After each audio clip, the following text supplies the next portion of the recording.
Mga mahal po naming kababayan at mga mahal po nating mga kapatid na angaw-angaw na narito at sa iba't ibang panig ng Kapuluang Pilipinas. Kanina po, bago tayo magsimula, ay binati tayo ng ating mahal na tagapamahalang pangkalahatan ng Iglesia ni Cristo, ang kapatid na Eduardo V. Manalo.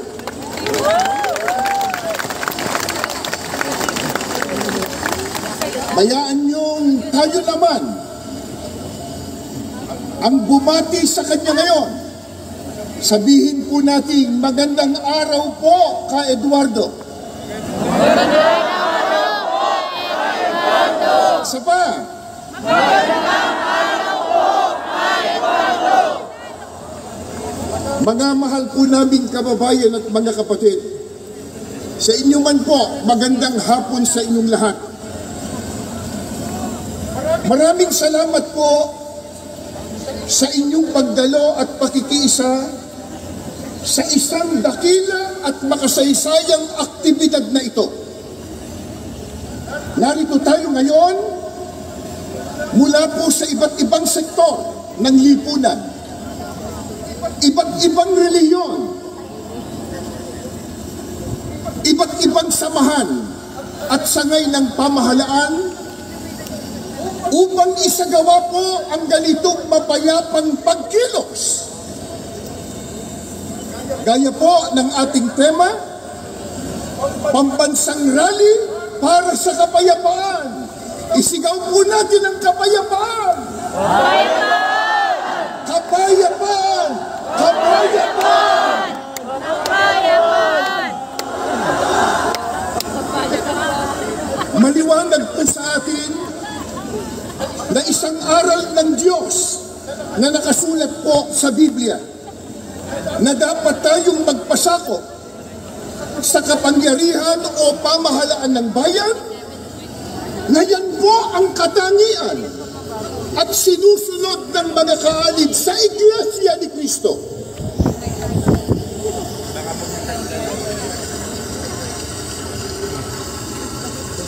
Patuloy din po nating iginagalang at pinaninindiganan ang simulain ng paghihiwalay ng pamahalaan at relihiyon na itinatadhana po ng ating saligang batas. Dahil dito, ang ating mapayapang pagkilos na ito ay wala pong bahid na anumang politika.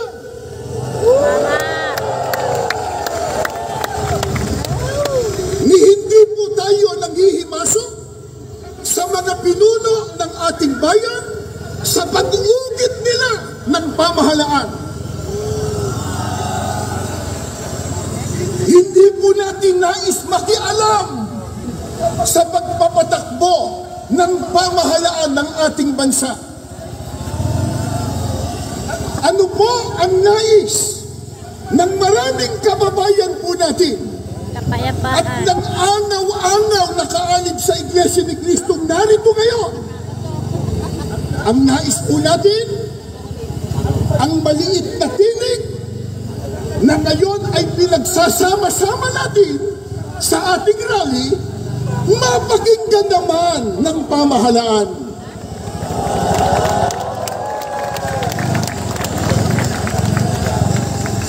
Bago tayo matipon dito kaninang umaga, meron pa po kaming nabasa at narinig, isang politiko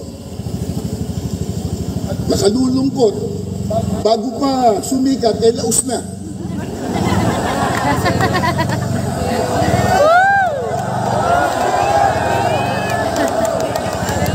Nang makita po ang milyong ito, milyong-milyon na dami ng tao, abay sinabi niya kanina, kahit marami yan, minurya pa rin sila.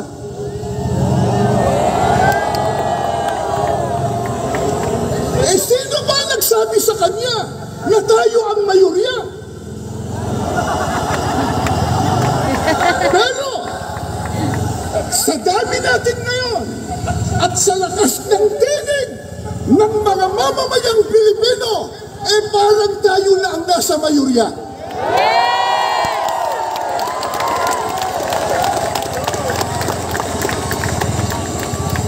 Ang totoo na ito sana ay maunawaan at maintindihan ng marami, lalo na ng mga namumuno sa ating bansa, na itong ginagawa po natin, mga mahal naming kababayan, sa pamumuna ng Iglesia ni Cristo, ay pagtulong natin sa pamahalaan.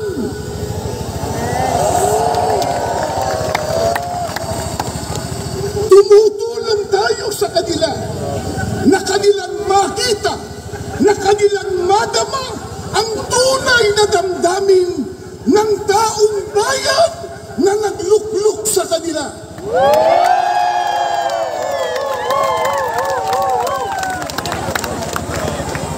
Mula pa kanina, sa mga naunang nagsalita at maging sa mga video presentation, ay ipinakita na po kung gaano katindi at karami ang problemang dinaranas ng ating bansang Pilipinas, na yan po ang dapat na unahin na asikasuhin at bigyan ng solusyon ng mga naluklok sa tungkulin o namumuno sa ating bansa.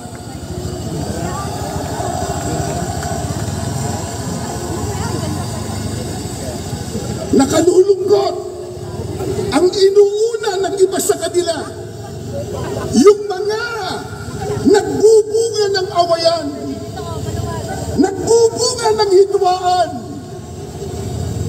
na alam naman nating lahat na ang ginagawa nila pamumulitika lamang. Tulad ng isinusulong nila na impeachment ng pangalawang Pangulo. Sinabi na ng ating kagalang-galang na Pangulong Ferdinand Marcos Jr. at alam na po ng marami nating kababayang Pilipino ang totoo nating lahat. Kasi po, kahit mahihirap lang ang maraming Pilipino, ay manurunong naman tayong umintindi. Yes! Hindi tayo magmang! Isigaw nyo nga, hindi magmang! Hindi mangmang! Hindi magmang! Hindi mangmang! At lalong hindi tayo bobo!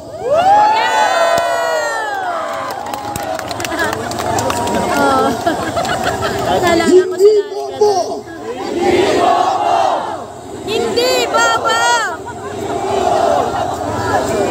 Kahit hindi tayo bubo, sa itong pulpit. Sana marinig yan ng isang abogado. Naintindihan po natin, naunawaan po natin na yung sinabi ng Pangulong Ferdinand Marcos Jr. ay tama. Totoo na yung isinusulong nilang impeachment laban sa pangalawang Pangulo, hindi po makatutulong. Hindi po makapag-aangat ng kalagayan ng pamumuhay ng kahit isang Pilipino. Tama! Ang tanong, yan ba naintindihan ng mga mambabatas? Hindi! Naintindihan? Hindi! May ginawa silang manifesto raw na sila daw ay nagkakaisa na suportahan ang Pangulo ng ating bansa. Kaya lang, nakapagtataka, ang kanilang ginagawa, kabaligtaran. Sapagkat tahasa nilang sinasalungat, kinokontra yung sinabi ng Pangulo ng Pilipinas. Mga kaibigan, mga kababayan, at mga mahal po naming mga kapatid, hindi maikakaila, matindi na ang problemang nararanasan ng ating bansa, lalo na po sa ekonomiya. Hindi po ba yan ang dapat talagang unahin at bigyang solusyon, bigyang prioridad ng mga namumuno sa ating bansa? Gaya ng nabanggit natin, nakalulungkot po sapagkat hindi yan ang nakikita natin ginagawa ng iba sa kanila. Ang ginagawa ng iba ay nagpapalubha sa problema pangkabuhayan ng Pilipino. Ang magbigat pa, yung ginagawa nila, nagdudulot ng bahabahagi, nagdudulot ng kaguluhan, hidwaan at pagtatalo.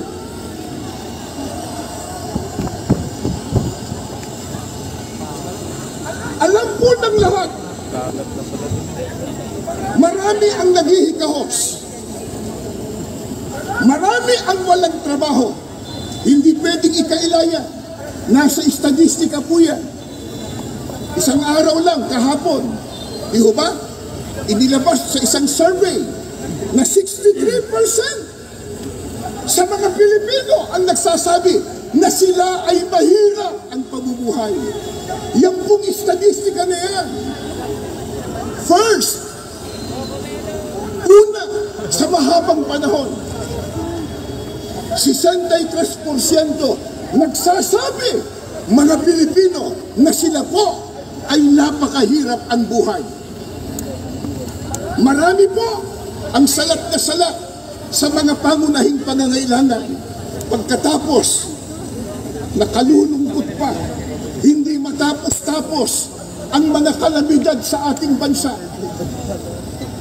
Sunod-sunod na mga bagyo, pagbaha, pagputok pa ng bulkan, at nariyan pa po ang mga digmaan at kaguluhan sa iba't ibang panig ng mundo na sa ayaw man po natin at gusto, maaapektuhan tayo. Ito po ang dahilan. Kaya ating kinakatigan ang ipinahayag ng ating Pangulo na hindi tayo sang-ayon sa impeachment ng Vice Presidente. Dahil nakakaabala lamang yan, yung ganyang mga proceedings, sa pagbibigay po ng solusyon sa mga problemang ating nararanasan. Sa bagay po, maliwanag ng tinalakay ni Congressman Marcoleta, yung impeachment per se, hindi naman tayo tutol doon, sapagkat itinatadhana talaga yan ng saligang batas. Kaya lang, dapat dumaan sa rule of law. Dapat po ayon sa batas. Hindi ayon sa gusto lang nila. Ano mangyayari? Gumagawa ng batas, manlalabag ng batas. Sa pool.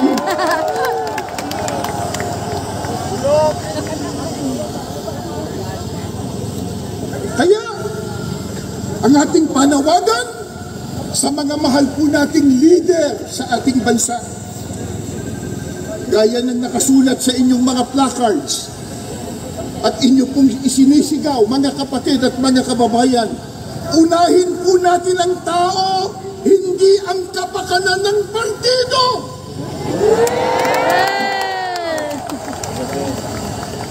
Servisyo po muna bago ang sariling gusto at benepisyo. Ngayon ay 2025 na. Sa bagong taon ay unahin ang pag-unlad ng bayan, hindi ang pagbabangayan.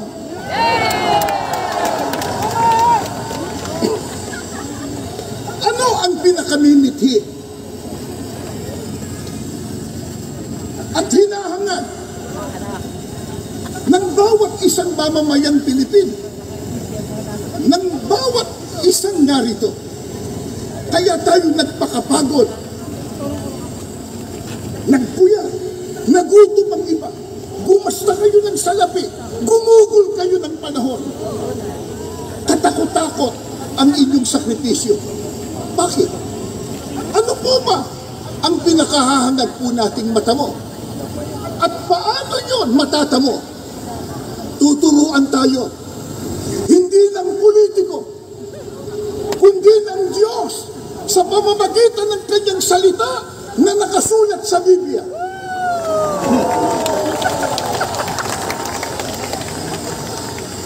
Ano po ang turo ng Biblia para matamo ang pagpapala, ang kabutihan, at ang kaligayahan?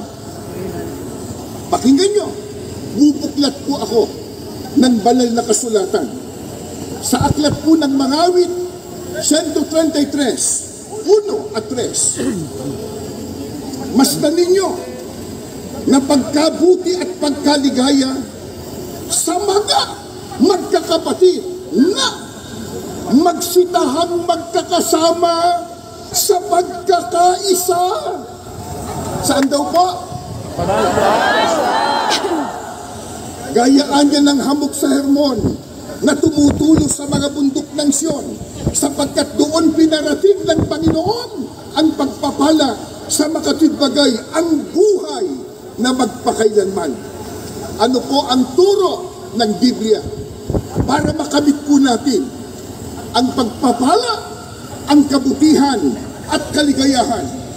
Ang sabi po ng Panginoong Diyos, pagkabuti at pagkaligaya sa makatwid. Ito, mabuti sa Diyos. Kung minamasama ito ng ibang mga tao, sa Diyos, mabuti po ito. Ano po ang sabi ng Biblia? Masdan yung pagkabuti at pagkaligaya sa mga magkakapatid na magsitahang magkakasama sa pagkakaisa. Mga kababayan at mga kapatid, ano ba itong ginagawa natin ngayon? Pagkakaisa. Isigaw natin uli, pagkakaisa.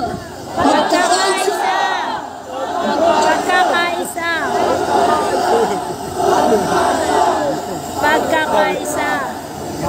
Ano ang katunayan na pagka nagsama-sama at nagkaisa, ito po ay mabuti sa ating Panginoong Diyos?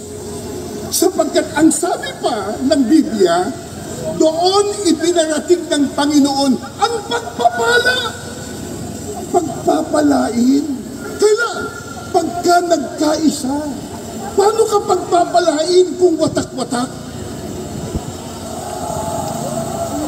Paano ka pagpapalain kung may hidwaan? Kung may kampi-kampi? Sa makatwid, yan po ang pinakalundo ng ating rally na ito. Pambansang rally para sa kapayapaan, pero magsisimula yan sa pagkakaisa na nais ng ating Panginoon Diyos. Sa bagay, sino ba ayaw na magkaisa? Sino ba ayaw na maging mapayapa? At higit sa lahat, sino ba ayaw ng pagpapala? Lalo't galing sa ating Panginoon Diyos. Pero,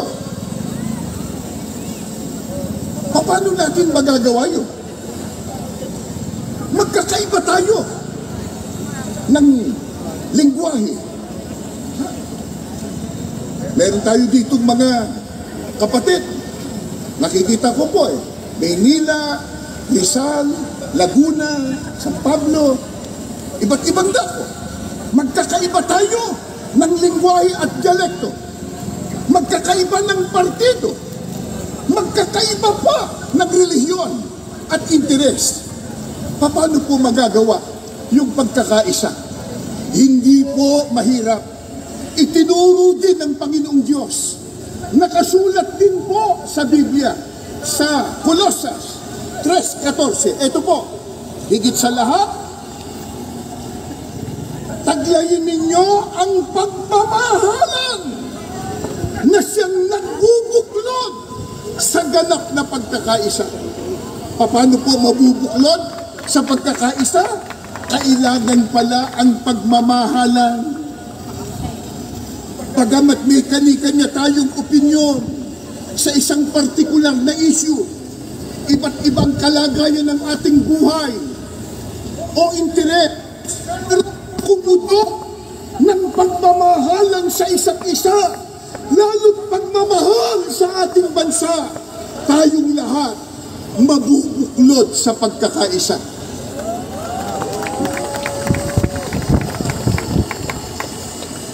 Mga kababayan, mga kapatid, mahalin po natin ang ating kapwa. Mga kababayan, mga kapatid, mahalin po natin ang ating bansa.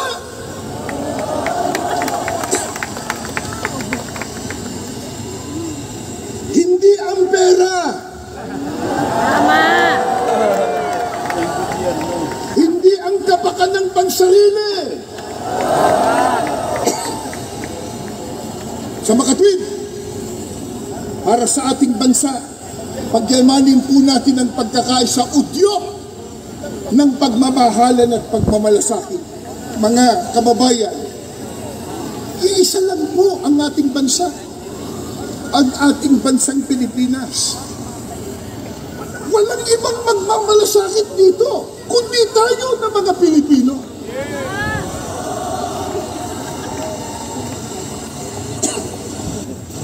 Magkaisa tayong lahat, ipagmalasakit natin ang kapakanan ng sambayanang Pilipino.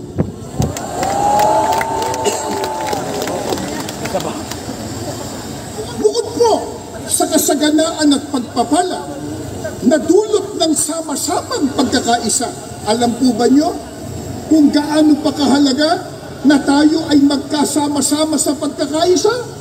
Ito pa po ang turo ng Biblia. Ikalawang Korinto 13, ang talata po ay 11. Sa katapos-tapusan, mga kapatid, paalam na. Magpakasakdal kayo, mga aliw kayo, mga kaisa kayo ng pag-iisip, mga buhay kayo sa kapayapaan. At ang Diyos ng pag-ibig at ng kapayapaan ay sa inyo. Gaano pa kahalaga ang sama-sama nating pagkakaisa? Ang sabi po ng Biblia, mabubuhay kayo sa kapayapaan. Mga kapatid at mga mamamayang Pilipino, ayaw po ba natin ang kapayapaan? Isigaw nga nyo kung anong gusto natin. Kapayapaan!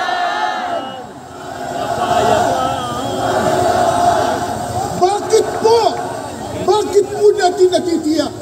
Matatamo natin ang kapayapaan pagka tayo nagkakaisa, sapagkat sinabi din ni Apostol Pablo, ang Diyos ng pag-ibig at ng kapayapaan ay sa inyo.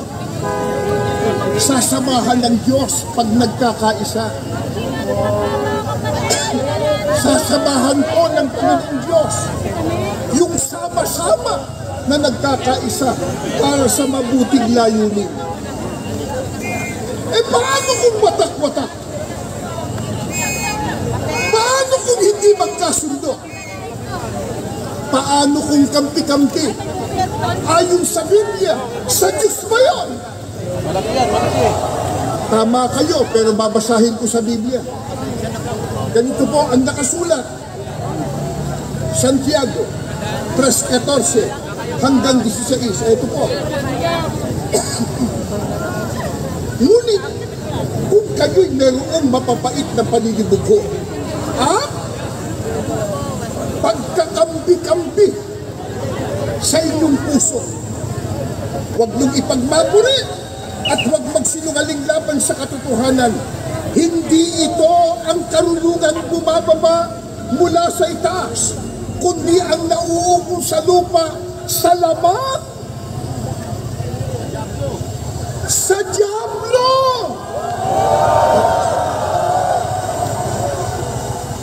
Sapagkat kung saan mayroong paninibugho at pagkakampi-kampi, ay doon mayroong kaguluhan at lahat ng gawang masama. Pagkampi-kampi, watak-watak, away ng away, Hindi magkasundo. Sa Diyos ba yun? Hindi. Ang sabi ng Biblia, huwag niyong ipagyabang yan. Huwag niyong ipagmapuri. Yan ganyan. Hindi galing sa itaas. Yan ay sa lupa, sa laman, sa diablo. Mga kababayan at mga kapatid, papayag pa tayong maging sa diablo? Magkaisa tayo. Yung ayaw, bahala na sila kung sa diablo nila gusto.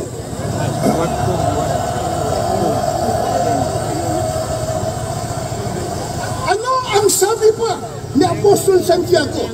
Pagka hindi magkaisa, watak-watak, kampi-kampi, bahagi, ang sabi po ng Biblia, naroon ng kaguluhan. O hindi ba nagkakagulo sila? At nandoon ang lahat ng gawang masama.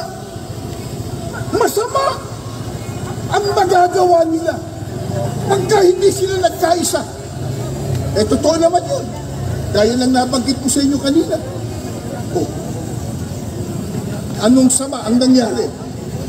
Abay, magbabatas, naging manlalabag sa batas.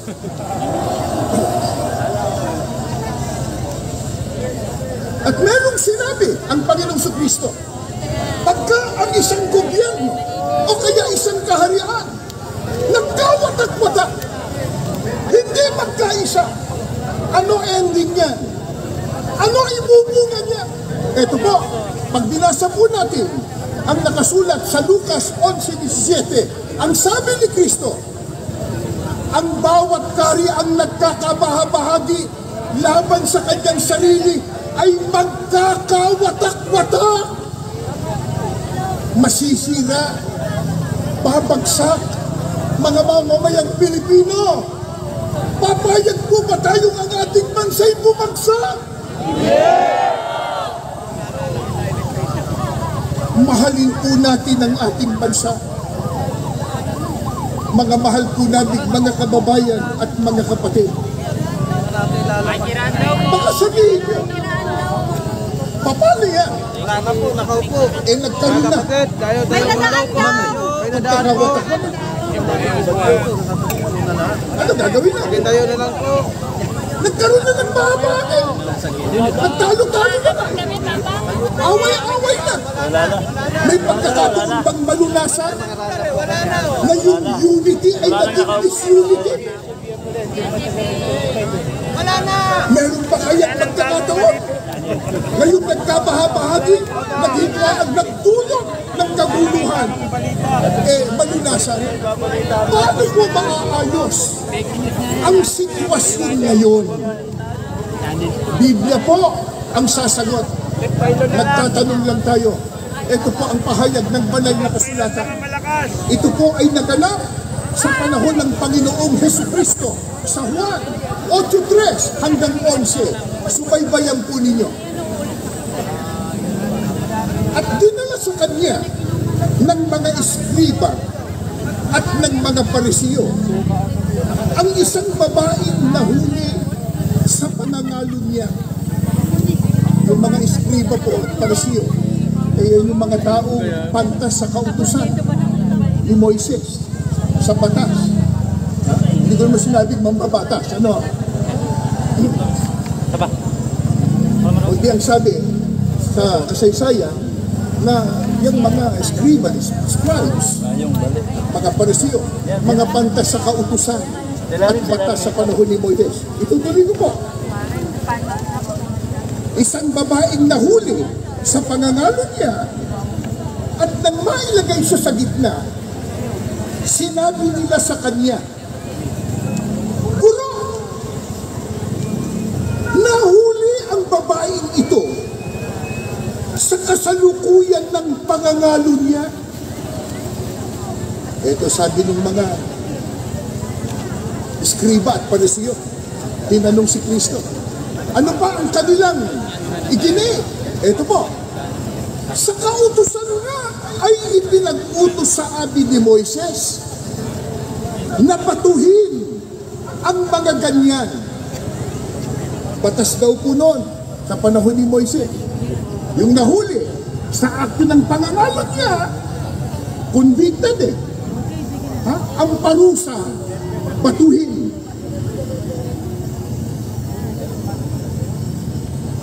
Ano nga ang iyong sabi tungkol sa kanya? Nako, tinatanong ang Panginoon Kristo ng mga Eskriba at Pariseo. At ito'y kanyang sinabi. At ito'y kanilang sinabi na siya'y sinusuko upang sa kanya'y may maisumbong sila.